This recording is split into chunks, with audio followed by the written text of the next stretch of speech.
Dalam restitusi atau disiplin positif, pada penerapannya bukan tebus kesalahan namun belajar dari kesalahan, memperbaiki hubungan, cari kebutuhan dasar yang mendasari tindakan, mengembalikan murid yang salah ke kelompoknya, menguatkan dan cara yang paling baik.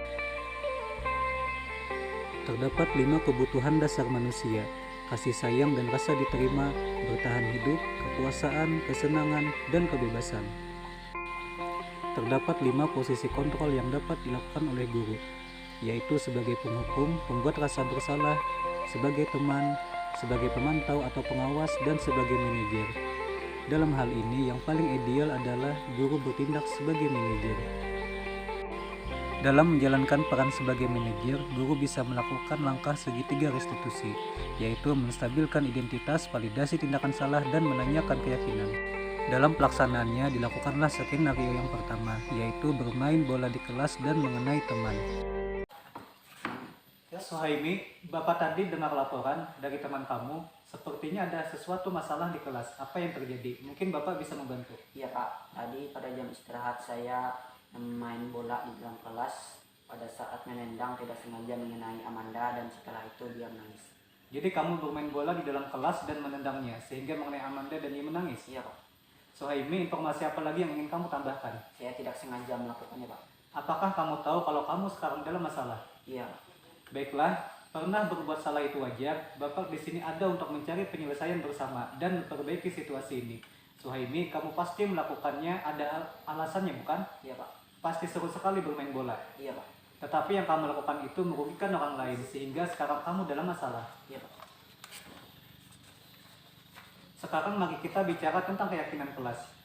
Apa yang kita percaya, yang mana yang belum kamu tunjukkan?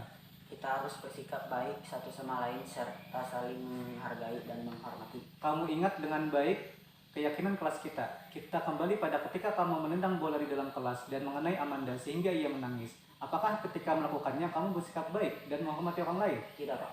Tapi kamu mendapatkan rasa senang. Menurut Bapak, ada cara mendapatkan rasa senang tanpa merugikan orang lain. Bagaimana menurut kamu? Benar Pak. Nah, sekarang menurut kamu apa sebaiknya yang dilakukan setelah ini? Saya akan meminta maaf kepada Amanda dan berjanji tidak akan bermain bola di dalam kelas. Baiklah kalau begitu.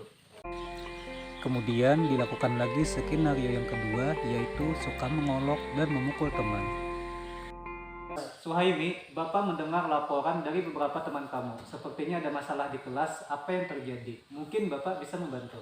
Ya Pak, tadi saya ada mengolok dan memukul teman. Suhaimi, informasi apa lagi yang ingin kamu tambahkan? Saya sering melakukannya Pak. Apakah saat ini kamu tengah menjadi orang yang baik untuk dirimu sendiri? Belum Pak. Kamu pasti melakukannya karena ada alasan tertentu. Pasti senang mengolok-olok dan merasa berkuasa memukul teman. Betul Pak.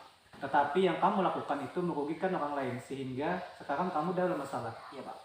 Sekarang mari kita bicara tentang keyakinan kelas. Apa yang kita percaya, yang mana yang belum kamu tunjukkan? Kita harus bersikap baik satu sama lain serta saling menyayangi. Kamu ingat dengan baik keyakinan kelas kita. Kita kembali ketika kamu mengolok-olok dan memukul teman. Apakah ketika melakukannya kamu bersikap baik dan menyayangi orang lain? Tidak Pak. Tapi kamu mendapat rasa senang dan merasa berkuasa. Menurut Bapak, ada cara mendapatkan penguasaan atau menunjukkan kemampuan tanpa merugikan orang lain. Bagaimana menurut kamu? Benar Pak. Nah, sekarang menurut kamu apa sebaiknya yang dilakukan setelah ini? Saya akan meminta maaf kepada teman-teman dan berjanji tidak akan mengulanginya dan menunjukkan kemampuan saya ke arah yang positif. Baiklah kalau begitu. Selanjutnya, tanggapan murid setelah melakukan praktik segitiga restitusi.